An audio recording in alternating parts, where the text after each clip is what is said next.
Creative Confidence by Tom Kelley and David Kelley. Picture a young girl walking down a sterile hospital hallway, her small hands gripping her parents', fingers so tightly her knuckles have turned white. Her father leans down, trying to sound brave.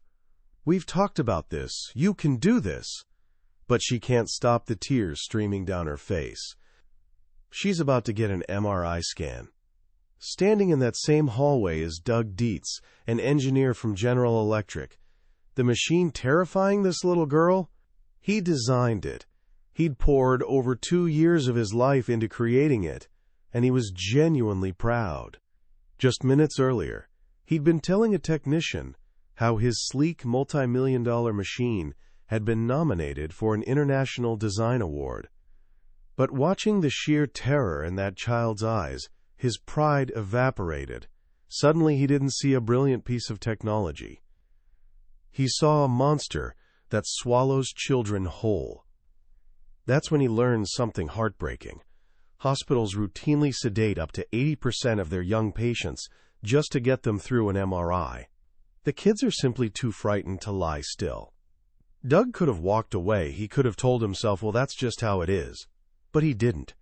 That moment changed everything for him and set him on a journey that would transform the experience for millions of children while revealing something powerful about human potential, a secret lying dormant in every single one of us. Today, we're exploring that secret through the brilliant book Creative Confidence by brothers Tom and David Kelley, the minds behind the legendary innovation firm IDEO and Stanford University's renowned d.school.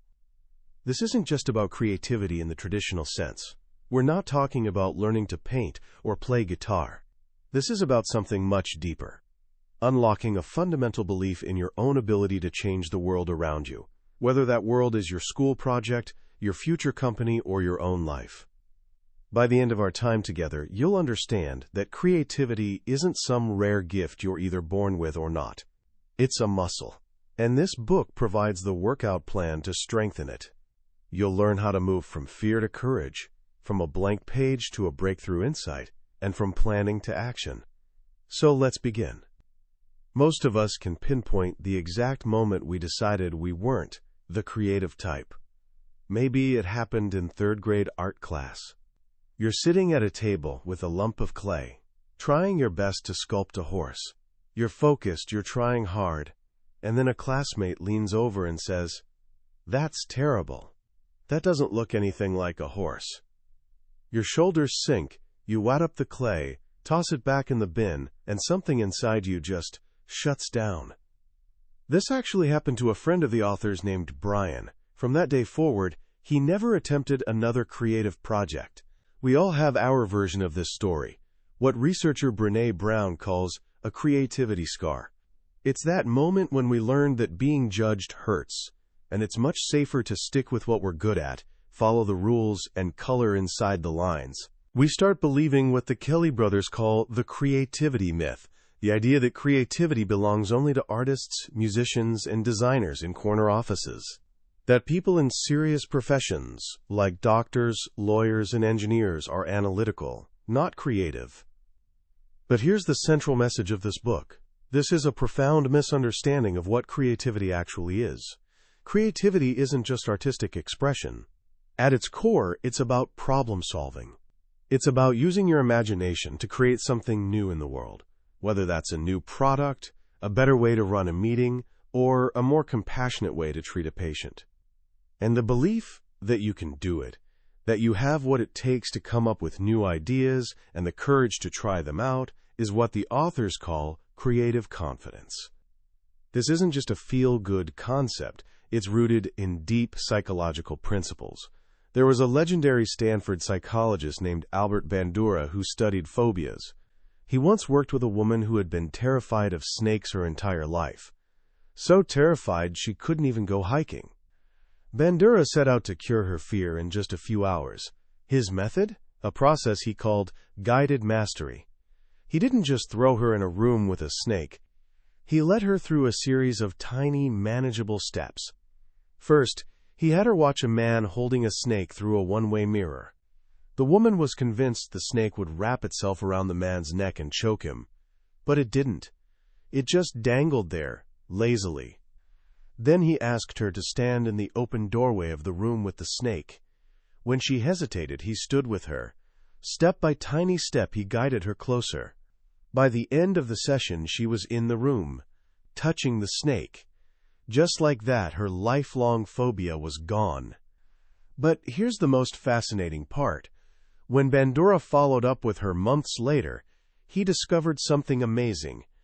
Curing her snake phobia had changed her entire life. She'd taken up horseback riding. She'd become a fearless public speaker. She was exploring new possibilities at her job. By overcoming a fear she thought was permanent, she fundamentally altered her belief about what she was capable of.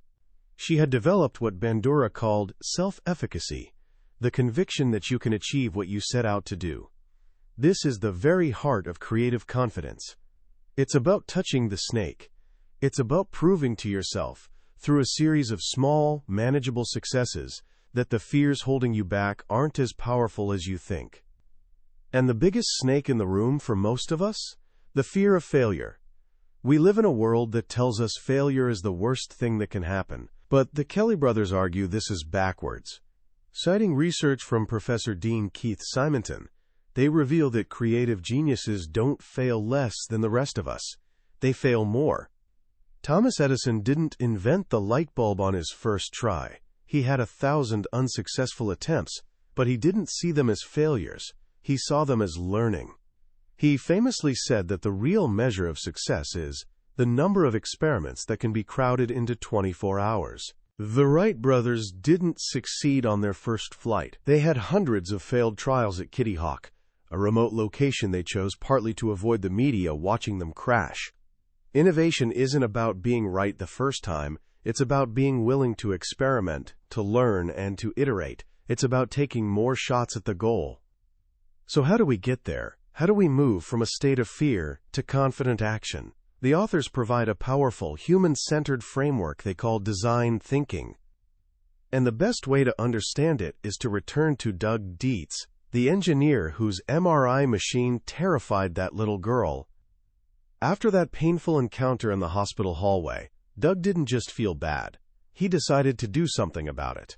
He took a workshop at Stanford's d.school, where he was introduced to a completely new way of solving problems, a way that starts not with technology but with people. This is the first and most important step of design thinking, empathy. Instead of trying to design a better, faster, or cheaper MRI machine, Doug reframed the entire problem. He stopped asking, "How can I improve this technology?" and started asking, "How can I improve this child's experience?" This is a critical shift. Most businesses look at problems through two lenses. Is it technically feasible? And is it economically viable? But design thinking adds a third, crucial circle to that Venn diagram. Is it desirable? Do people actually want or need this? To find what's desirable, you have to start with a deep understanding of human needs. So Doug went to a local daycare center. He didn't go with a clipboard and survey. He just observed. He watched children play. He talked to child life specialists to understand what makes kids feel safe and what makes them scared. He was building empathy. This led him to the second phase, ideation and experimentation.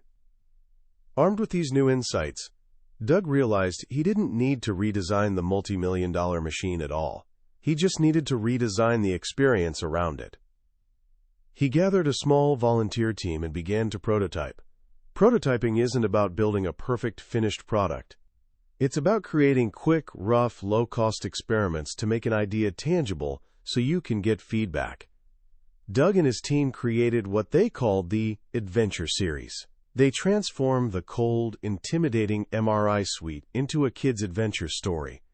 They didn't touch the complex technology inside the scanner. Instead, they applied colorful decals to the outside of the machine and all around the room. One MRI became a pirate ship. The round opening of the scanner was surrounded by a giant captain's wheel. The technician, now part of the story, would tell the child they were about to go on a voyage and had to lie perfectly still on the boat. Another MRI became a spaceship. Just before the machine made its loud, banging noises, The operator would tell the child to listen for the moment the craft shifts into hyperdrive. A terrifying sound was reframed as an exciting part of an adventure. This brings us to the final stage, implementation. The results were astonishing. The number of pediatric patients needing sedation dropped dramatically. Patient satisfaction scores went up by 90%. The hospital was happy because they could scan more patients each day. But for Doug, the greatest reward came when he saw a mother with her 6-year-old daughter who had just been scanned in the pirate ship. The little girl tugged on her mom's skirt and asked a question that brought tears to Doug's eyes. "Mommy, can we come back tomorrow?" Doug's story is a perfect illustration of creative confidence in action. He started with empathy, he reframed the problem, he experimented with low-cost prototypes, and he created something that didn't just solve a technical problem, it addressed a deep human need. This bias toward action is a recurring theme in the book. The authors tell the story of two shy, analytical graduate students at Stanford, Akshay Kothari and Ankit Gupta. They took a class called Launchpad, where the challenge was to start a real company from scratch in just 10 weeks. Daunted by the task, they decided to work on a newsreader app for the newly announced iPad. Instead of spending weeks in a library writing a business plan, they did something radical. They set up their office in a local coffee shop. Why? Because it was filled with their future customers. They started with the roughest of prototypes, just a series of sticky notes to simulate how the app would work. They would show it to a stranger, watch how they interacted with it, get feedback, and then immediately make changes. Ankit would code new software versions, while Akshay did the user research. They made hundreds of small iterations every single day. Within 2 weeks, they went from people saying this is crap to, is this app preloaded on the iPad? That app became Pulse News. It was so successful that Steve Jobs himself showed it off at an Apple conference. It was downloaded by over 20 million people, and the company they built in that coffee shop was eventually acquired by LinkedIn for $90 million. Akshay and Ankit didn't have a single stroke of genius. They had a do-something mindset. They minimized planning and maximized action. They weren't afraid to fail, because each failure was just a cheap, fast experiment that taught them something valuable. They embraced what author Eric Ries calls a minimum viable product, the least amount of effort needed to run an experiment and get feedback. This mindset is crucial for overcoming what the authors call the knowing-doing gap, the space between what we know we should do and what we actually do. It's a trap that even the biggest companies fall into. They tell the cautionary tale of Kodak, which actually invented the first digital camera back in 1975. They knew the future was digital, but they were so attached to their successful film business, their glorious past, that they failed to act decisively. They were stuck in the knowing-doing gap, and one of America's most powerful brands lost its way. To bridge that gap, you have to start, even if it's small. Best-selling author Anne Lamott tells a story about her 10-year-old brother, who was paralyzed the night before a big school report on birds was due. He was surrounded by books, close to tears, overwhelmed by the task. His father sat down beside him, put an arm around his shoulder, and said, "Bird by bird, buddy. Just take it bird by bird." That simple phrase is a powerful reminder that any intimidating task can be broken down into manageable steps. The journey to creative confidence isn't one giant leap. It's an accumulation of small, courageous acts. This idea of taking small steps is especially important when it comes to finding your passion.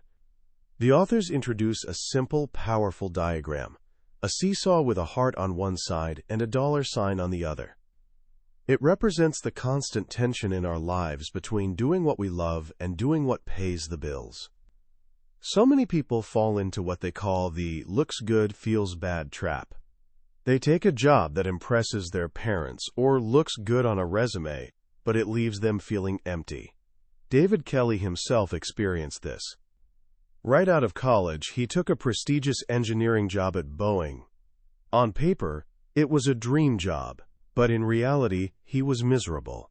Lost in a room of 200 engineers, working on the lavatory-occupied sign for the 747. The job didn't play to his strengths, and he was deeply bored. He quit, choosing to follow his heart, a decision that eventually led to the creation of IDEO and the d.school. The book suggests that our relationship to our work can fall into one of three categories: a job, a career, or a calling. A job just pays the bills. A career is about climbing the ladder, seeking promotions, and a higher salary. But a calling is different. A calling is work that is intrinsically rewarding. It's when what you do professionally fulfills you personally. It's when you feel you're contributing to something bigger than yourself. Finding your calling isn't about waiting for a lightning bolt of inspiration. It's about experimentation. It's about treating your own life as a design project. Try side projects. Take on new responsibilities. Be mindful of the moments when you feel most alive, most engaged, what psychologist Mihaly Csikszentmihalyi calls a state of flow. Keep a journal. Rate your days on a scale of 1 to 10. After a few weeks, look for patterns. What activities drive the number up? What drags it down? Start gravitating toward the things that energize you. But what if you want to bring this creative energy not just to your own life, but to your team or your entire organization? The authors show that building a creative culture requires deliberate effort. It needs both air coverage from leadership and ground troops. Passionate individuals willing to spark change from the bottom up. They tell the story of Intuit, the company behind QuickBooks and TurboTax. When their growth slowed, they asked a young design director named Karen Hansen to help reinvigorate their culture of innovation. She created a group called the Innovation Catalysts, a small team of design thinkers who acted as coaches, helping other teams apply a human-centered approach to their projects. They started small, looking for early wins. One of their first projects was SnapTax, a mobile app that lets you file your taxes by simply taking a photo of your W-2 form. It was a perfect example of what Intuit called design for delight. It was simple, it solved a real customer pain point, and it went beyond expectations. The success of projects like SnapTax was contagious. The original group of 9 catalysts grew to nearly 200, spreading creative confidence throughout the company. Intuit's customer loyalty scores went up, their revenues went up, and they landed on Forbes' list of the world's most innovative companies. Creating this kind of culture requires a safe space for ideas. It requires what the authors call karaoke confidence. Think about it. Most people are reluctant to sing solo in public, but in a karaoke bar, with a supportive crowd, even the most off-key singer gets applause for their enthusiasm. Why? Because the environment is built on a sense of humor, camaraderie, and a temporary deferral of judgment. A creative workplace needs that same spirit. Leaders need to be multipliers, not diminishers. People who amplify the intelligence and capabilities of their team rather than shutting them down. The language of the organization matters. Instead of saying, "That will never work," creative teams ask, "How might we?" "How might we?" is a deceptively powerful phrase. How assumes a solution exists. Might gives you permission to think of wild ideas. And we makes it a shared, collaborative challenge. From the individual to the team, the message of creative confidence is consistent. It's a call to action. It's a reminder that we're all born creative. We're all born with natural curiosity and a willingness to experiment. Along the way, many of us lose that confidence. We learn to fear judgment. We learn to play it safe. But that creative spark is never truly extinguished. It's just waiting to be rekindled. The journey back isn't about becoming someone you're not. It's about rediscovering who you've always been. It's about having the courage to take that first small step, and then another, and another, bird by bird. As we close the pages of Creative Confidence, what stays with me most is its profound sense of optimism. In a world that often feels constrained by rules, expectations, and the fear of getting it wrong, this book is a powerful declaration of human potential. It's a reminder that the world we live in, every object, every service, every system, is the result of design decisions made by someone. And the book's central, empowering question is, why shouldn't that someone be you? The story of the Kelley brothers themselves is a testament to this philosophy. This book was born out of a moment of crisis, after David's battle with cancer. It was a project they vowed to do together if he survived, a way to share what they had learned with the world. That origin story infuses the entire book with a deep sense of purpose. It's not just a collection of business strategies. It's a heartfelt guide to living a more engaged, more impactful, and more joyful life. What makes the book so effective is that it demystifies the creative process. It breaks it down into tangible, actionable steps. The idea that you can cure a lifelong phobia through guided mastery is a brilliant metaphor for overcoming our creative fears. We don't have to become fearless overnight. We just need to take one small, manageable step. Try one experiment, build one rough prototype, have one conversation with a customer. Each small success builds on the last, creating powerful momentum that can transform not just a project, but our very identity. So how can you start building your own creative confidence right now? Here are a few simple actions you can take today. First, start a bug list. For the next week, carry a small notebook or use an app on your phone. Whenever you encounter something that doesn't work well, a confusing website, a poorly designed door handle, a frustrating process at school, write it down. This simple act trains your brain to stop being a passive complainer and start being an active observer of opportunities for improvement. Almost every annoyance hides a design opportunity. Second, try the 30 circles exercise. Take a piece of paper and draw 30 empty circles. Set a timer for 3 minutes and try to turn as many of them as you can into recognizable objects: a sun, a cookie, a clock, a basketball. It's a simple warm-up that forces you to think quickly and divergently. It reminds you that the goal at the beginning is quantity of ideas, not quality. And third, the next time you're in a group brainstorming session, either for a school project or with friends, and someone offers an idea, resist the urge to critique it. Instead, try using the phrase yes and build on their idea. Add to it. See where it takes you.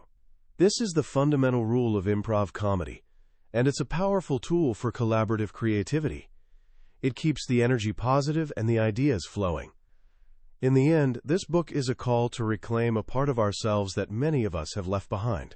It's an invitation to be more curious, more observant, and more willing to act on our ideas. As Steve Jobs, a close friend of David Kelley, famously said, "We are here to make a dent in the universe." That might sound like an impossibly grand ambition, but what creative confidence teaches us is that every dent, big or small, starts with a single, courageous tap. It starts with the belief that you can make a difference and the decision to try. That was a summary of Creative Confidence by Tom and David Kelley. We've covered the core principles today, but I'll be honest with you, no summary can truly capture the spirit of a book like this. The real magic happens when you read it for yourself. It's in the quiet moments when a particular story or a simple phrase connects with your own experience in a way you didn't expect. This summary is designed to be a starting point, to help you decide if this book is worth your time and attention. If anything we've discussed today has sparked something in you, I encourage you to grab a copy. Reading it isn't just about learning new techniques. It's an experience that can genuinely change the way you see yourself and your potential. Link to the book is in the description. Also, if you found this journey valuable, please take a moment to like this video and subscribe to the channel. It's a small click for you, but it means the world to us and ensures you won't miss our next exploration into another life-changing book. Let's keep growing and creating together.